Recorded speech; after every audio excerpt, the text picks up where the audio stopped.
Up next summer, maybe the best built show of the entire weekend. My new favorite character is without question. There's no one to top him. I love this guy, FireFrank. This guy is just the man. Incorporating me no less into this video. I don't know if that was a Dickie Bird production decision or not, but this man, FireFrank, is the world's greatest Bray Wyatt. He's better than the original, I would say. And this video package they might have topped themselves with this one. All the video work that went into promoting Up Next Summer, all the promos that went into promoting this event, everybody, I kid you not, like this was some of the best promoted stuff I have seen attached to anything involving wrestling. And I get a personal enjoyment out of it because these are all my friends that are doing it. But big shout out to Dickie Bird, who does some incredible video work. And I believe John Cena had a big hand in coming up with a lot of that stuff too. So maybe you can credit him for the Pollock puppet and Jurassic WH Park. It was really like excellent, brilliant stuff. The FireFrank FunHouse, I was going crazy for. I don't want to even spoil it for everybody, but so thank you very much for coming along. I guess the first thing that I wanted to kind of start talking about was sort of the timeline of events of when things kind of happened. It was mid-July when, I don't know, I hadn't been informed or told that that we were going to be doing anything for Up Next or for SummerSlam weekend. I guess I wasn't necessarily banging down the door of Braden and Davey to say, hey, let's do this thing. I sort of wait for their cue. Obviously, things have changed since we did Up Next Mania in the sense that lockdown is not as strict / ended over in Toronto. Davey has a job. As a result, not sure if they had the time to commit to things. I'm always happy to assist, but yeah, it was sort of up to them.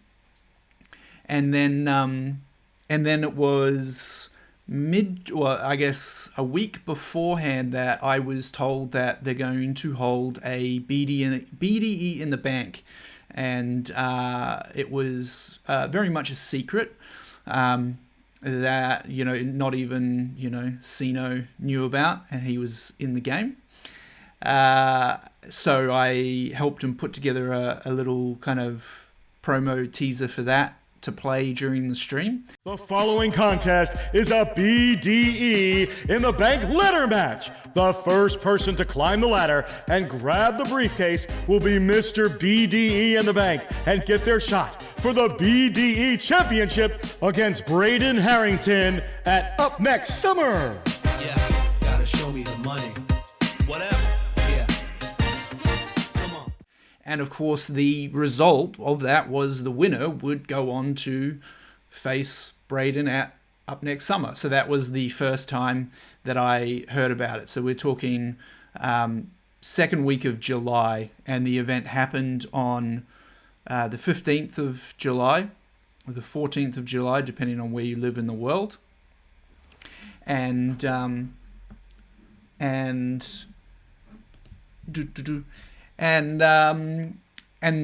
after that event, we knew what the main event was. So I knew that I guess I'm going to have to do something.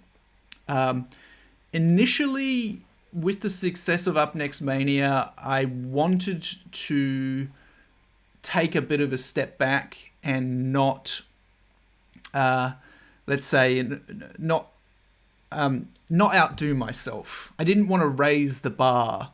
I wanted it to be kind of like a little bit of a B show in the sense, it was, we knew it wasn't going to be as long as Up Next Summer, and it wasn't. It was only 4 matches, and my intention was to do sort of what I did before, but not necessarily, kind kind of go all out. That was the intention, at least. And the way I was going to achieve that was by doing something different. So I was never going to do another Prime Target, is probably the best way to explain it. It would be too predictable. I wanted to keep people guessing in a sense, or I wanted people to expect that and get something else. I also thought it was a really good way to not have people compare apples to apples. Like, oh yeah, I like that one, but the last one was better, or this one was better than the last one. And I said this in a tweet that, they exist in parallel. You can like one more than the other. That's totally fine, but they're completely different pieces of work. So, with that being said, it doesn't mean I'm not going to go back to the Prime Target style thing. In fact, that's sort of something that I've already been working on for a future event. So, there's that. So that was the initial thought, but that was like mid-July, right? And I will kind of cut in and say that, first of all, Eric has asked a question, who picked the Baby You song? So believe it or not, that was the very first thing that I did in this whole event. And that is, to answer your question, Eric, that I picked the song. It is a completely royalty-free song, so you can't find it on iTunes. You might find versions of it on your iTunes, which John Cena actually alerted me to, because people can buy the stems of the song and create their own remixes. So some of those exist out there, and the one that John Cena made me listen to was awful. So yeah, I picked that song. It's called For You and Me, I believe. For You and Me by Diverse Music. And it was purchased from a website called Premium Beat, which is run by the Shutterstock company, so kind of a established thing. The reason I picked it was that I didn't particularly like the song. What I think we've come to realize, especially in these games, is that they're all kind of big parodies of WWE. And I wanted to pick a SummerSlam song that WWE would pick. I'm very much reminded, and it's quite ironic that John and Way, actually I believe it was John and Damian Abraham, reviewed the 2016, it was the 2016 SummerSlam, I believe, the one that was in Brooklyn.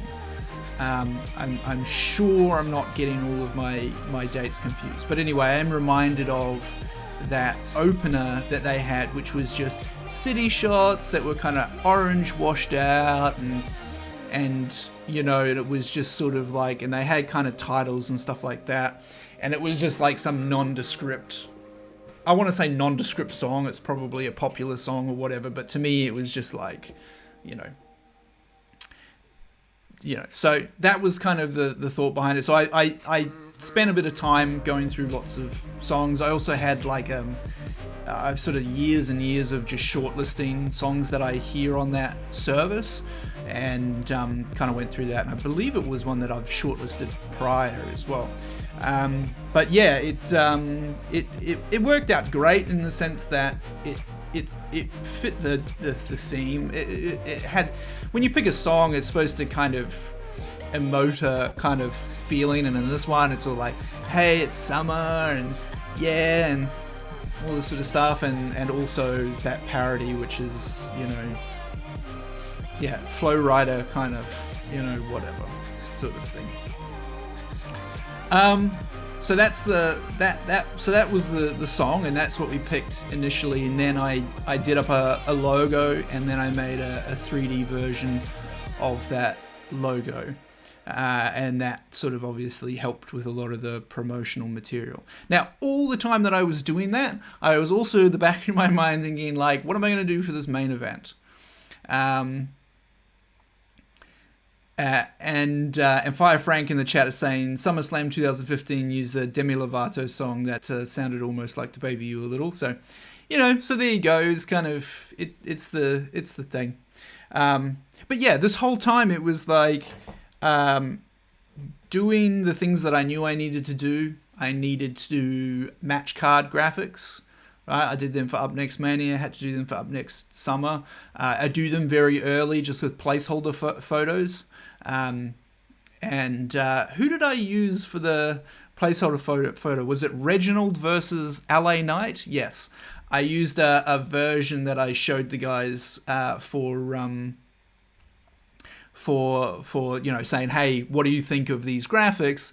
And of course, I used placeholder photographs for the people, and it was Reginald versus LA Knight, which which I probably shouldn't have done, because that's all that people could focus on, and said, now I want to see that match.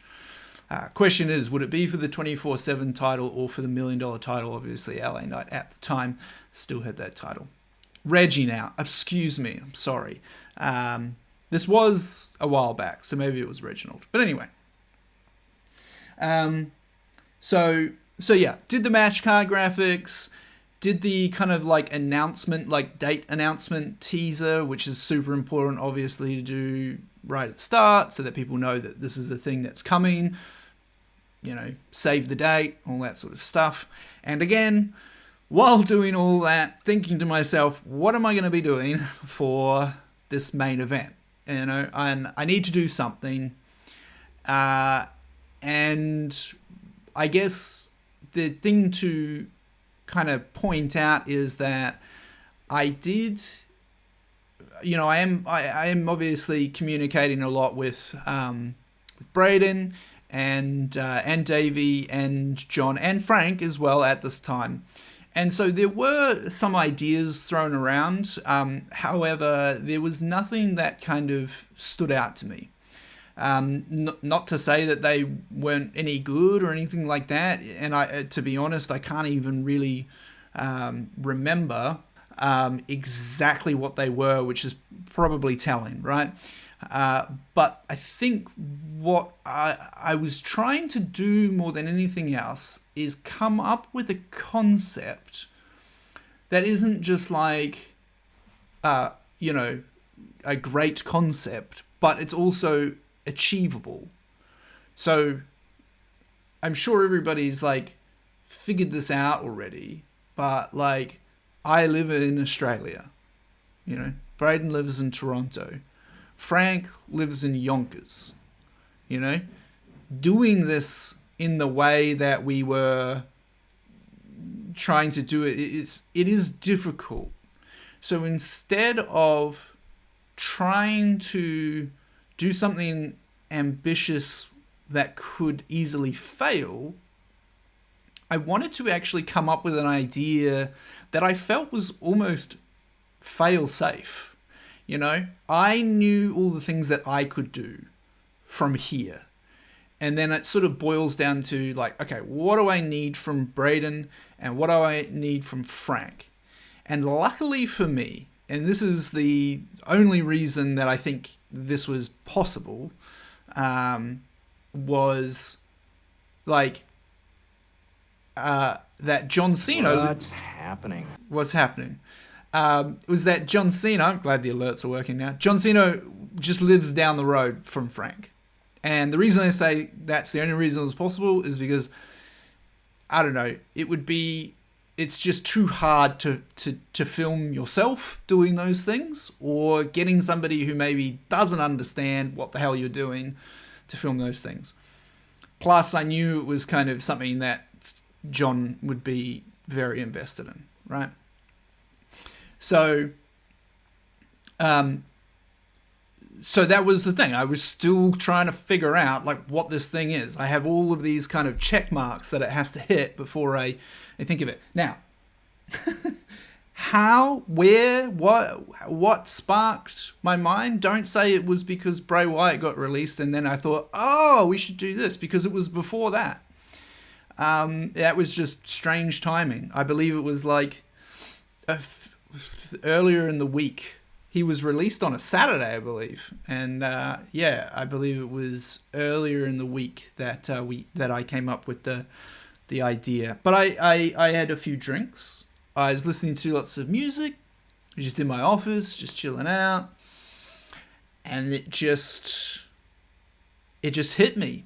FireFrank's FunHouse, and I thought, this is interesting. And then I thought to myself, not only is that clever play on words, but this is something that Frank can do. Like, he doesn't need to pretend to cut a Dusty Rhodes style promo. He can just kind of be a bit wacky. And I know that Frank has a wacky side, and that was, a real key to this is sort of knowing your talent a little bit. And I also knew that from a viewer audience perspective, I knew people would like grab onto this because it's fucking hilarious. Like I laughed so hard when I came up with it. I laughed and laughed and laughed. Then I went to bed thinking to myself, I better just sleep on this. Wake up, clear mind, and think to myself, is this going to work? And I messaged Davey and Braden first of all, and I said, look, I think I figured it out. I think I figured out what we need to do. At this time, I think people were still throwing around things like, oh, we should do like a Rocky style montage with, Frank running up the stairs and in that, whatever it is, Philadelphia, is it like a Philadelphia courthouse or something or whatever? Frank didn't seem too hot on the idea of that. And I had no idea, anyway, those things were kind of being thrown around, and I was like, I'm about to, run the train off the tracks here. And I said, I've got it. Sat those guys down. I ran through it with them. Obviously, I played out. Basically, what I said was, we start with Braden. Braden cuts his normal thing, and we kind of have the audience sort of thinking, oh, so it's this again. Maybe not disappointed, but just sort of like, all right, it's another prime target or whatever. And then, it all kind of degrades, and then up comes FireFrank's FunHouse in the exact same font and all that sort of stuff as the Firefly FunHouse, right? And obviously Braden and Davey loved it, in terms of that, unexpected, they could see it, perfect, and all that sort of stuff. So I felt it necessary to call them, so I had like an actual video chat with them and kind of go through the actual story. So that they kind of understood, and they were like, yep, perfect, go ahead, do it, sort of thing. The next person I called, though, I had to have a conversation with John Cena because he was going to be the key to all of this. Believe it or not, I never even talked to Frank about this. This is why I give John a huge amount of credit, because I sort of felt to myself, it was like, this was an idea that, that you could sort of pass on and let someone like John, who's very creative, just do his thing. I kind of just provide like a framework, sort of like, I said, all I said was like, we start with Frank coming out of the door, waving high, and all Mr. Rogers like. And then there's a bit in the middle. Dunno. But after the bit in the middle, then he starts referencing him, or, what the Fiend would be, like Bray Wyatt does. Like, he's not, all that sort of stuff. Like it happened in the thing. And then at the end, we do like the quick transformation stuff, and then he goes by. But there's a big chunk in the middle there that I left completely open because I didn't want to get bogged down in the minor details at that point in time. I wanted to, make sure that John was available to help with this. That Braden and Davey were happy with the idea and all that sort of stuff. But then I kind of thought to myself, I was like, well, you know, I said to John, it's like, come up with some ideas. I think I said that. Whatever. I pretty much just left the ball in his court a little bit, and you know, he was actually in the middle, and you know, give John a lot of credit. He was also in the middle of a house move as well. So, you know, he obviously finished that off. But at that time, sort of came up with some ideas and stuff like that. What about some stuffed animals and stuff like that? Because he's got stuffed animals, or you know, Lorenzo has stuffed animals, whatever it may be. But yeah, I was like, for sure, man. Like, whatever in there, like, you know, I leave it up to the people to kind of come up with. And look, the same was with upNXT Mania as well.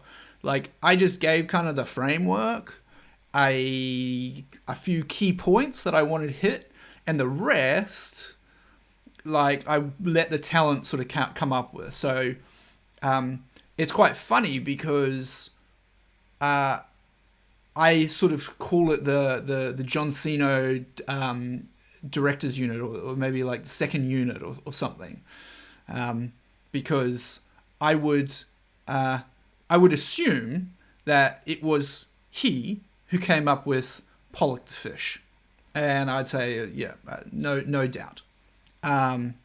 But obviously there was a lot of stuff that Frank and John kind of probably came up with them themselves. And to be fair, there were a few other stuffed animals and dolls and stuff like that were in there that didn't make the cut and so forth. So you know, we just ended up going with, you know, keep it simple and all that sort of stuff. So all the stuffed animals are John, and that answers that question. Neil has a question. Did you do an impression of Pollock first time before you used the Give It To Me voice clip? No. Goodness no. It was as soon as it was a Pollock fish, I knew what clip I wanted. You know, it's one of my favorites, and luckily for us, because Edge was on fucking SmackDown every week, you know, he kept sort of throwing that in there a little bit, even up to like the Friday before the show. It's just like Edge comes out and he's like, "Give it to me."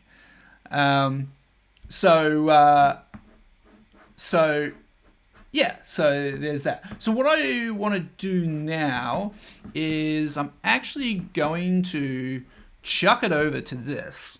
You know, a little bit interactive. And I'm going to go through it a little bit. I know I did play it at the start, so this will be a bit more stoppy start.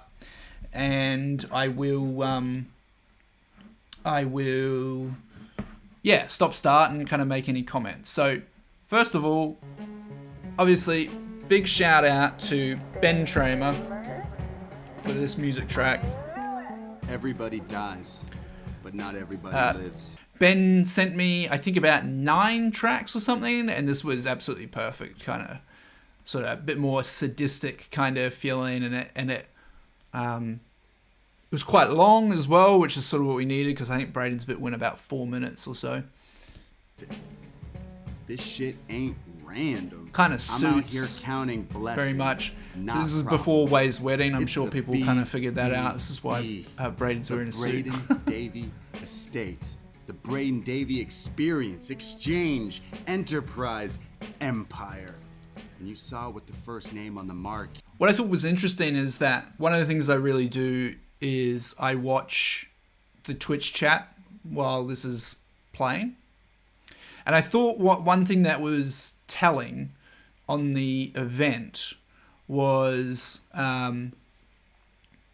one thing that was telling in the event was that while this was playing along, kind of people weren't really that focused. They were, da da da da. It wasn't until like the Frank stuff came up that it was like sort of thing. So that's kind of interesting. It was sort of what we were going for a little bit. We wanted it to sort of be like that, but it's also good to know.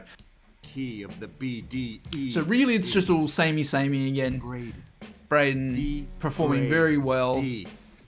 I'm not a businessman. I'm a businessman. Practically rapping. Now let me handle my business. Damn. Some B-roll footage. Shout out Patreon. Life is. Shout out Davey Portman, who obviously, I think it's pretty obvious. He's the one shooting all the stuff.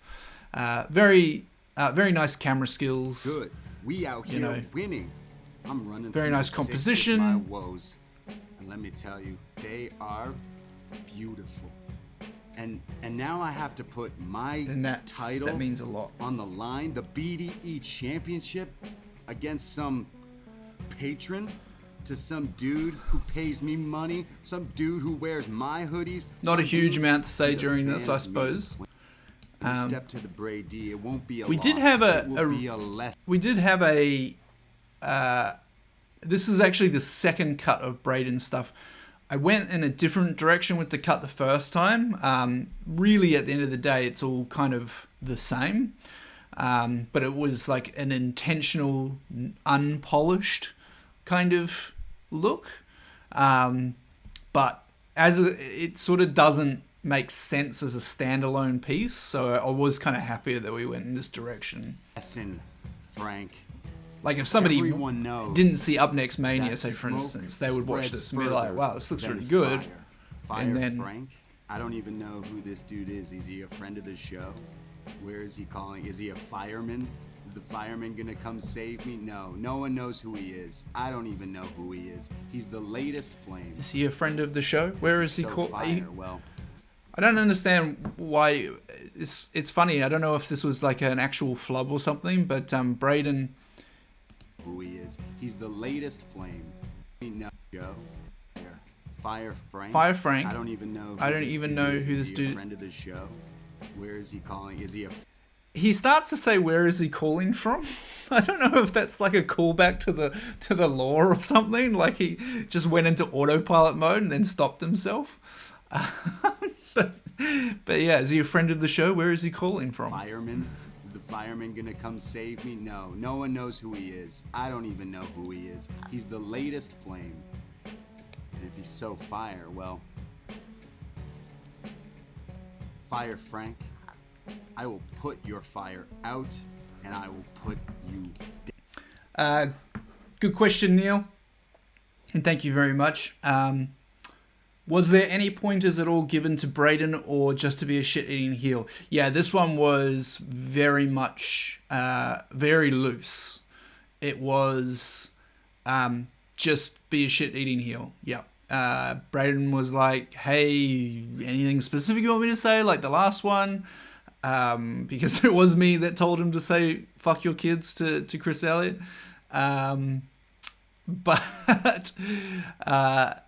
in this particular case, no, I just said, just do the same. I wanted him to just be like, almost like he's just repeating himself again, just like kind of doesn't really have any new material, just do the same thing again to kind of sort of lull people into a false sense of security.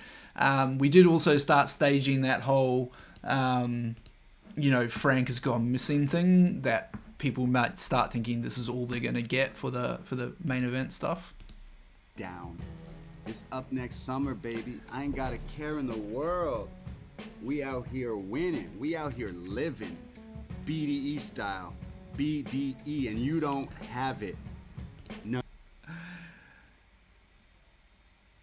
Sino, I guess it has been actually mentioned once before somewhere, but yeah. I look, if time permits, I may even sort of bring that piece up as well and kind of go through that quickly. But yes, that was my idea. No one can touch me. I'm the BDE I'm the biggest heel because it was my idea for the fucking Agnew thing as well. Champion. I am the Bray D, and mama ain't raised no fool. Put me on anywhere on God's green earth. I'll triple my worth. I got my post marks, my post fam, my upNXTs, the BDE universe. Hell, I even got Davey P. So Davey this, Portman. what's funny is I used this clip in the opener to the show, but I clipped out the last bit where, As long as Davey Portman has my back, I'm always... you know, because I think the thing was, I think this is what people sort of thought where things were kind of going with this show, but we're talking long-term story booking here or something, right? So none of this has paid off, but but it's not a secret. I mean, look, it's right in front of your face, kind of thing. This, always gonna be champ. right? So and obviously the line is taken from Dakota Kai and Raquel Gonzalez, right? So it's not it's not a big secret. But this bit here with the looking at Braden and then looking at the camera while Braden says that line was not in the opener. I clipped it early. So it's just them cheering like, yay, summer and all that sort of stuff. Come on, baby. And then... light my fire. You know that it... So I didn't ask Braden to start singing Come On Baby Light My Fire, but I sort of thought to myself, hey, that kind of makes sense as sort of like that would bring FireFrank out, kind of like the Candyman, maybe, like don't sing Come On Baby Light My Fire by the Doors, or FireFrank may appear in your nightmares, or something like that, right? It would be untrue. You know that I would be a liar if I was to say... And yes, I am actually using the real instrumental track in the background, but because you only hear it normal speed for a little bit, and then it's degraded and slowed down, it doesn't get picked up by YouTube, so fuck it. You love the transition. I actually thought it was the weakest part of this. I mean... So I want to talk about it because I was expecting a question, which was, like, out of the whole piece, like, what's the one thing that I would have changed or I wasn't happy with or something like that. And it's this bit here. It's the transition. Now, that's not to say that it's bad or anything. It's just that I had something else in mind. And the truth was that I really felt that I didn't have enough time to make it happen, and it was at risk of kind of jeopardizing other things that I had. And I already ended up dropping one video, which was a video for Leone and I in the flag match. So I was already kind of up against it a little bit. So, I obviously wanted something, I guess... There's other things that... Okay, so there's one thing that I wanted to kind of talk about, which was that there's a big no-no when it comes to creating videos, especially videos that are streamed online or like on your television set. And that is like doing it, like purposefully making it seem like something is wrong. Okay, here in Australia, when I watch Monday Night Raw, I do it through my cable provider, but it's through the browser streaming service, just like your TSN Direct or whatever, right? And there is this ad that starts playing, and you don't really know what it's for, and then the ad freezes, and then the like spinny circle comes up, which is the exact same spinny circle that they have on that cable provider service through the web browser anyway. And every time it happens, even though I've seen it before, every time it happens, I go, oh, fuck, what's wrong? And I go to refresh the page. Okay, this is a big no-no. That advertisement, they are fucking with the wrong things there. They should not be doing shit like that, right? But, so I wanted to make sure that I didn't do anything that prompted people while watching it to go, oh, there's something wrong. I need to refresh my browser. Because then you're going to miss the big surprise if you do that. So nevertheless, I did have something in mind that would at least not go down that path, but I couldn't just do something like make it freeze or glitch out and freak people out and have them. So, you know, sort of went to this kind of slow down, put the, you know, some fire come up, and so hopefully people were sort of getting the idea, like, all right, hopefully they understand this is what is happening here. Fire, Frank, da da da da. And then I kind of got a bit ballsy with just a hold of white for a few seconds. And then this.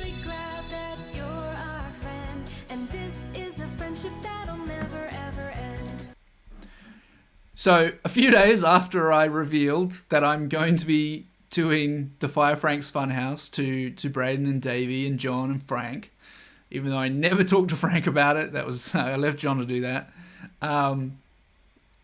Braden alerted me to the fact that this music is not WWE owned at all. This is royalty-free music. So I was like, well then, we're using the real thing, because that just adds like an extra layer on top, a beautiful layer on top that for no extra work. You know, I didn't have to go out and try and find something similar, spend hours doing that. I was just like, yep, taking this, putting it in, and yeah, legit, you know, Firefly Funhouse music. Yeah, someone else made it, and royalty free. So there you go.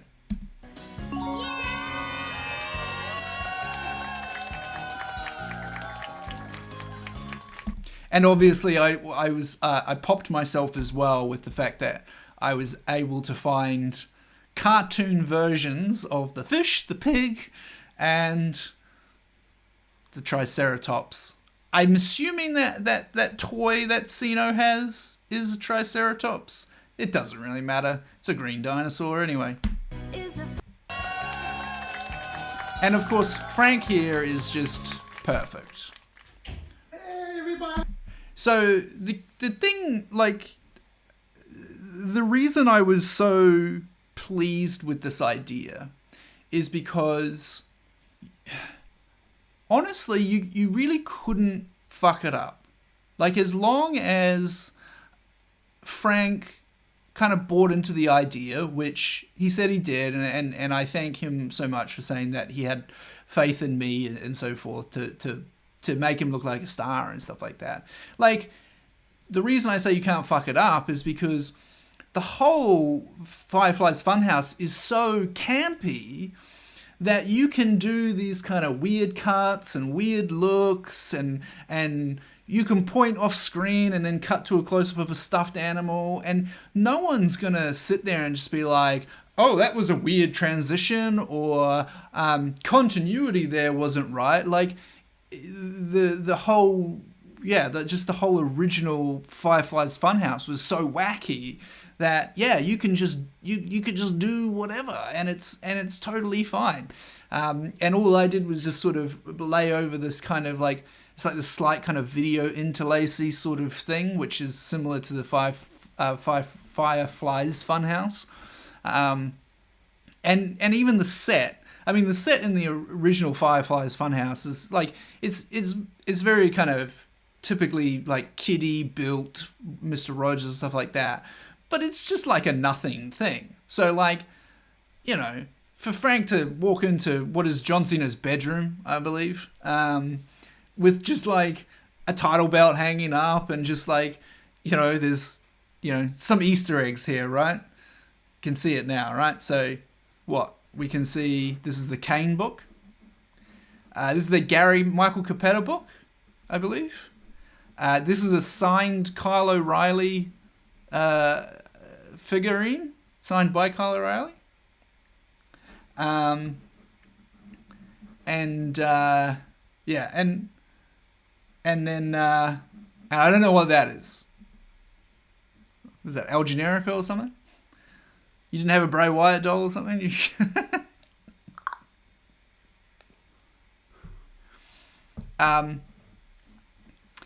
and of course Spider-Man, of course, you know. But it's funny because it's sort of like, oh, what do they mean, you know? And obviously we've got the See No Evil book and the Gary Michael Cavalli, you know, these all kind of are Easter eggs. Is the Spider-Man poster an Easter egg? No. The multiverse poster, yeah. See, there you go, future stories. But yeah, so like you can just. And credit to obviously, again, John Cena kept me very much in the loop, sort of saying, hey, what do you think about this shot? You know, sent me photos of the room, like any comments, stuff like that. And I, you know, he said, is the title belt too much? And I'm just like, I in all honesty, I was like, it doesn't, like, do whatever you want. Like, it's nothing's going to be too wacky for this. This is already wacky. Like, you may as well, like, throw things in there and really let them play around. And there are a lot of outtakes, or a lot of, I shouldn't say outtakes. There's a lot of stuff that was left on the cutting room floor. You know, obviously for me, I wanted to kind of keep pace and stuff like that. So there's some stuff, and you know, who knows? Maybe there's a super cut or whatever. But anyway, Hey, Frank is great. Hello. The whole thing is great. Hey, Flames. It's your buddy, FireFrank. And I'm so excited to be here up next summer. You know, ever since last month when I became Mr. BDE in the bank, which means I get to main event with the Brady himself for the BDE Championship. Yeah, I wouldn't necessarily say bloopers, but more that there were extra. There's yeah, just like extra shots that I didn't really find a place for and stuff like that. I mean, I'm super glad that they were there. You know, obviously the Pollock hat How cool is that? thing was, or the dad hat thing You know, I was heard Brady talking this kind of one of those nonsense. extra He bits. said But he was talking about lit. so the other thing that I did as well is because I knew the show was going to be streamed in 720p. Sorry for the strange. There you go. That's better. Because I knew the actual show, the event would be streamed in 720p by the guys. I said to John, just film in 1080p. Don't worry about 4K. Just film in 1080p, and then I'll punch in, kind of to make it kind of seem like a new shot, you know, sort of thing. So that's kind of what we did here. You know, I heard Brady. So this is how we did How cuts. cool is that?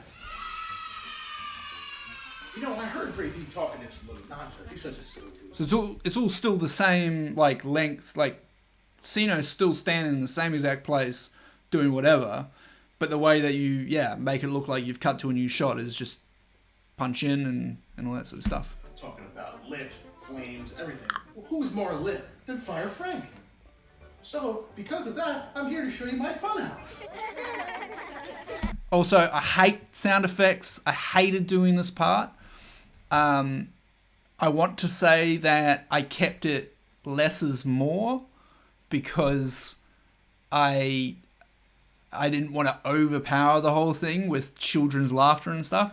The truth is, I just couldn't find like good stuff to use.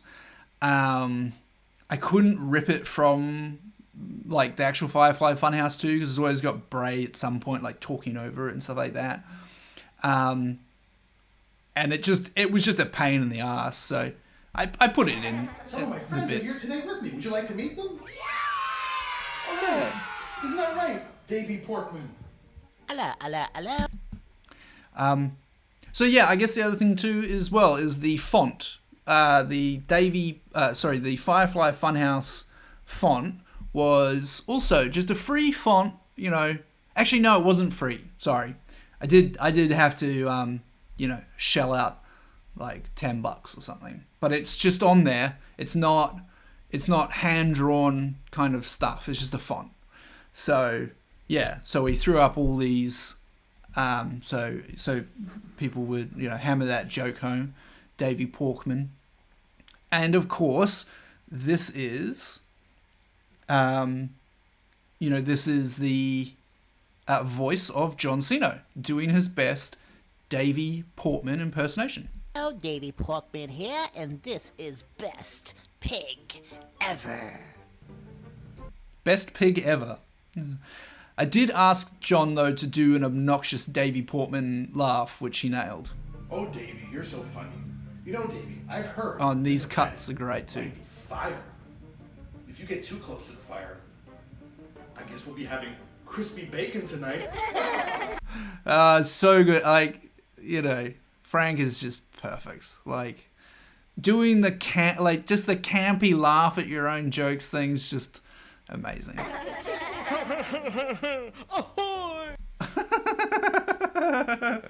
So, yeah. Fucking hilarious. And who better to talk to today to my good friend, Jurassic W.H. Park. Hey, W.H., what do you think of my outfit today? It looks like fucking shit.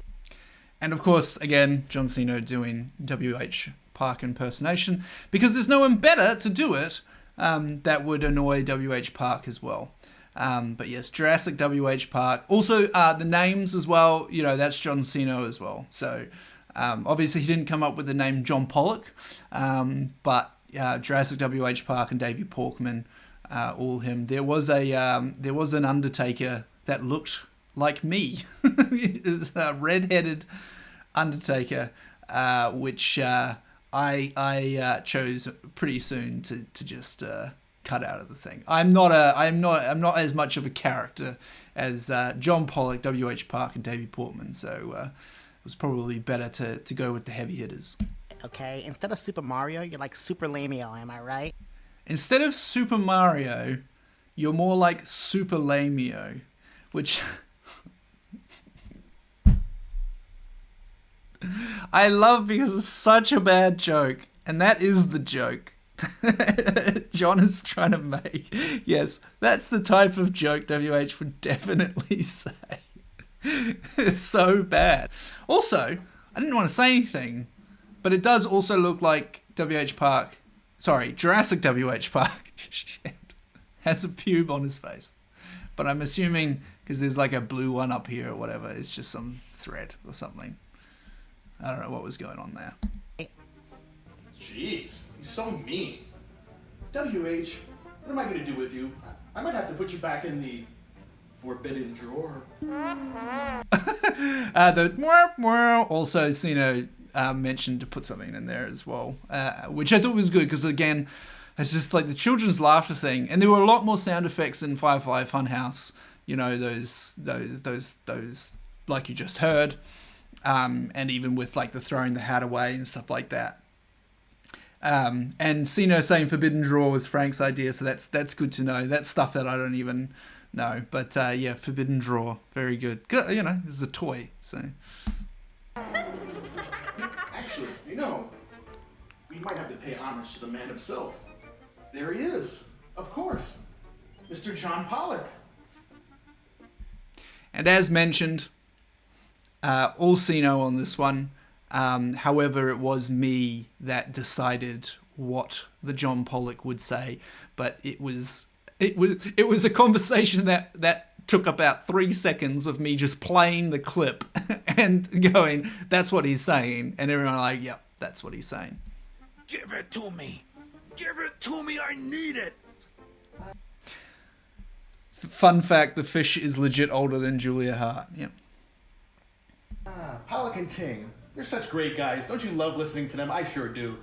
Now, this is actually pushed in quite a bit. What Frank is actually doing here is he's actually pointing at the cassette, which is on the door, which I kind of framed out a picture because I didn't think it was referenced enough. Like, it kind of seemed kind of odd. I didn't even notice that it's in that first shot because it's kind of hidden a little bit. But the way that this was edited together kind of worked. We obviously just saw John Pollock, and then Frank's talking about, you know, Pollock and Ting, and then... And in fact, right now I've heard...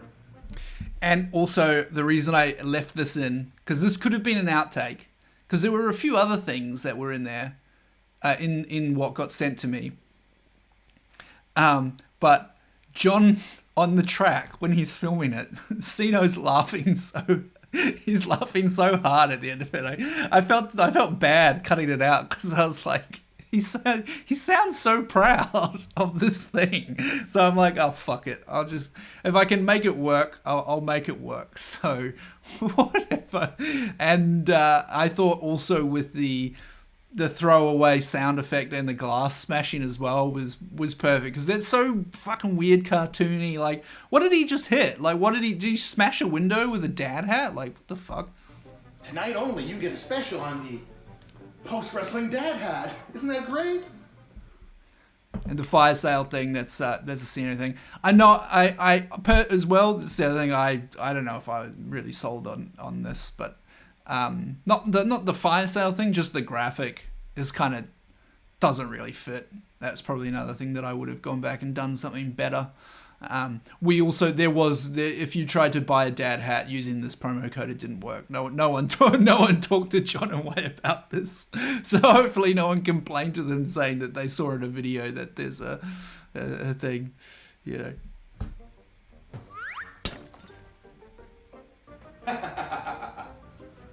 Anyways, I can't wait to get this match started, but unfortunately, And this is the perfect I don't think I'm transition. gonna be able to make it. You see, guys, he has not been very happy with what Braden's been saying. And so, like that was obviously the perfect shot, because I think there was some few other ones. Like, this was the perfect way to transition now going into the Fiend stuff. In fact, he's not smiling. So now I regret doing fucking YouTube, because I can't actually do frame by frame. But I did copy kind of like the beats of the Firefly Funhouse stuff. They obviously had like fireflies, so I'd use like fire. Braden, I heard what you said the other night. It hurt my feelings. Just a patron. Just a patron. After all this time, creating catchphrases, promoting the show, making the chat fire.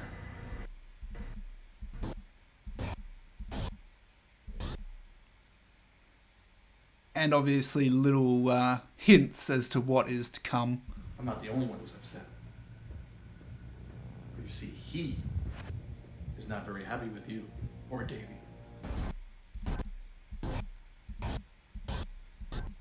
Yeah, same thing again. Remembers how you tried to screw me at BDE in the bank.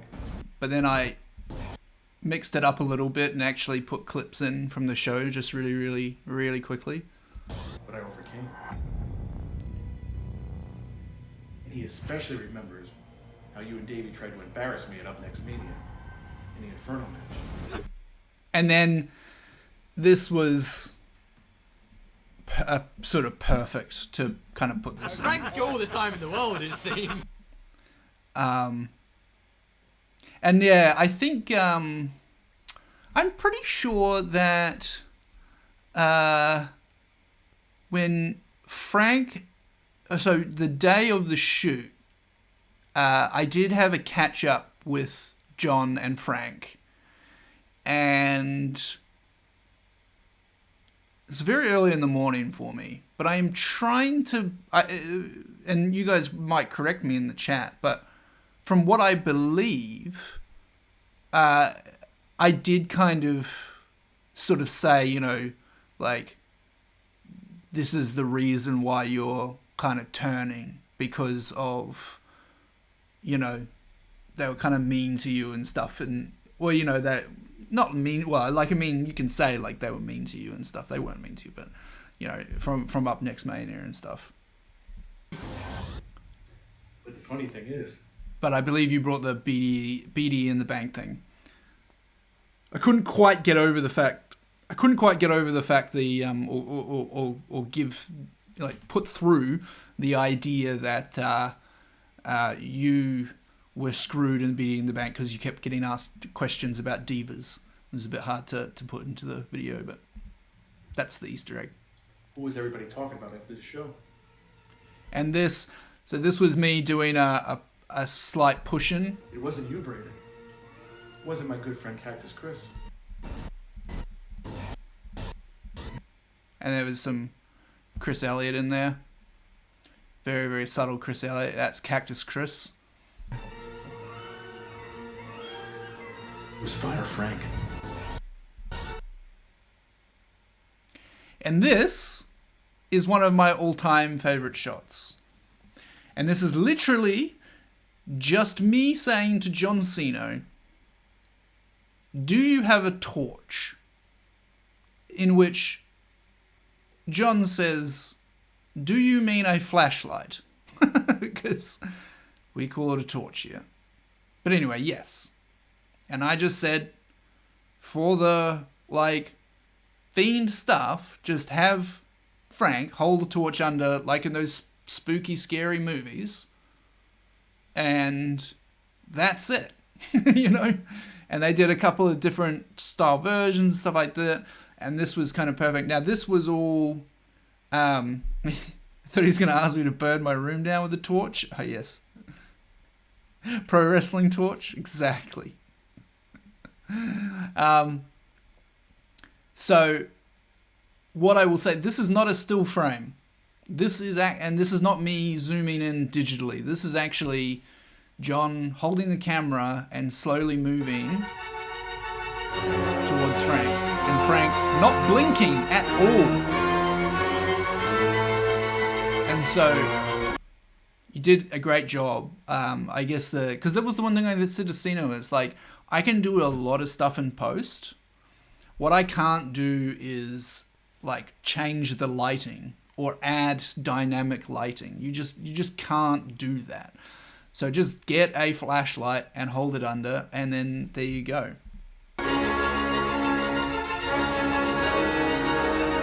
And obviously I added in the flaming eyes.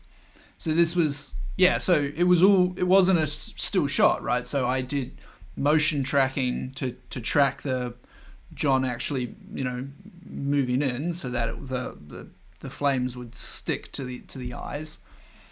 And then I just added some flare, some kind of flare lighting to sort of bring out that flashlight kind of thing and make it a bit more orange and so forth. And then this, obviously, Ceno's room is not burning to the ground. Again, just some flames and stuff like that. But yeah, the look up and then burn, perfect. And I think that was something that we discussed before the shoot as well, was to, because of course Bray looks up and says run, right?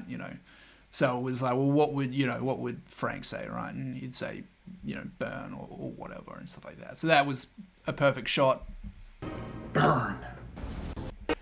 And not to bury the main event, but the music.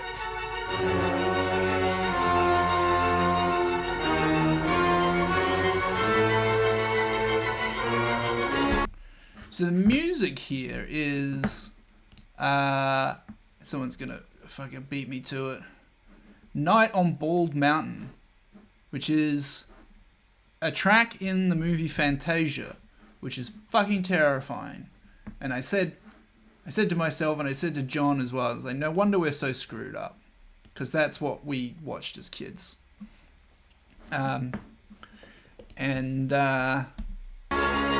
had the perfect cut kind of thing, like when it goes burn, and then the music's gone and he's back. Alright, bye, see ya. And it's the perfect line. Awesome, see you guys, bye. Awesome, see you guys, bye. And it's just like, great.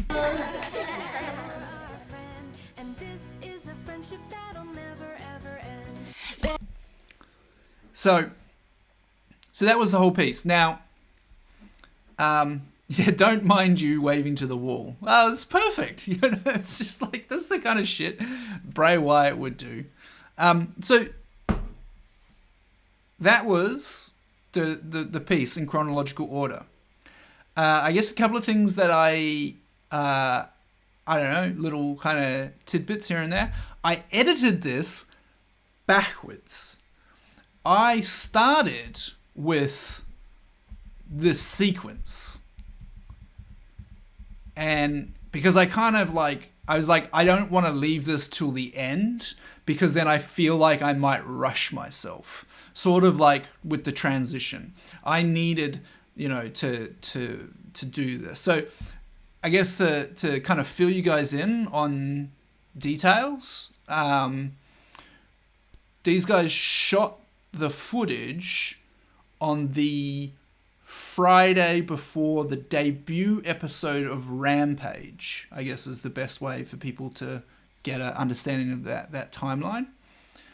I started editing it on the Sunday, and I believe in between that would be the Saturday in which Frank and Sino went to the Northeast Wrestling event and shot all the stuff for upNXT Summerfest.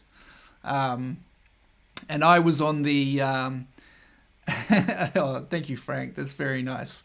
Well, I'm glad your sister is happy, and you look like a gentle monster. Yeah, so, and I was on the Triple Mania show that night and basically said to Braden... Dickie, you also are a big part of the upNXT universe because you've been helping us put together some stuff for upNXT Summer, which is happening this weekend, within a week. And without giving things away, what can you tell the people? I can tell the people... to expect the unexpected. I think. I think that I think that this is going to be very different. So I don't want to give too much away because I like to keep people very, very surprised. There's things that you don't even know about Braden. Wow. That there are things that we're planning that he doesn't even know about, which was the Summerfest stuff. So the Summerfest stuff, we didn't know that we were doing Summerfest. But John was just like, hey, I'm going to this thing. If I record some wrestlers like, Eddie Kingston, like saying some stuff, can we use it? My immediate answer is yes. I will be able to use it for something. So just go and do it. Then on the Monday show, John Pollock inadvertently refers to upNXT Summer as Summerfest. I think that by the end of SummerSlam weekend, I think we're going to be talking about Summerfest more than SummerSlam. Or upNXT Summer. What is it called? Yeah, upNXT Summer. So I was like, okay, we're going to make a Summerfest. We're going to stage like a WrestleMania Access or a SummerSlam Access style thing that happened beforehand. But anyway, so that was that. I started editing this on the Sunday after Triple Mania and after the first episode of Rampage. And then, of course, that following Sunday was the actual event. So I put this together over a week with doing, I guess, some other things and stuff. And Neil has just asked a question. How much sleep did I average the past week or two? Okay, so this might be kind of more advice if anybody out there is listening to this who may be interested in doing this kind of thing. Plan. You must plan because you cannot be capable and competent to execute something like this, even though, don't get me wrong, this is not like the greatest thing in the world and all this sort of stuff, but like things will completely fall off the rails and you'll probably not finish what you're doing if you don't plan. Plan how much time do I actually have to do this stuff? And in that planning is also sleep. Now I may stay up until 3 o'clock in the morning working on this, but that doesn't mean that I'm only then going to sleep for 2 hours. Like, it's all part and parcel of the whole thing. So I guess my point is that I wasn't like I had to probably tell a few people that maybe wanted to catch up with me and have a chat and stuff like that, that I wasn't like, I can't this week because I've just got some other stuff to do. But I still slept because I needed to be fresh and I needed my brain to work and all that sort of stuff.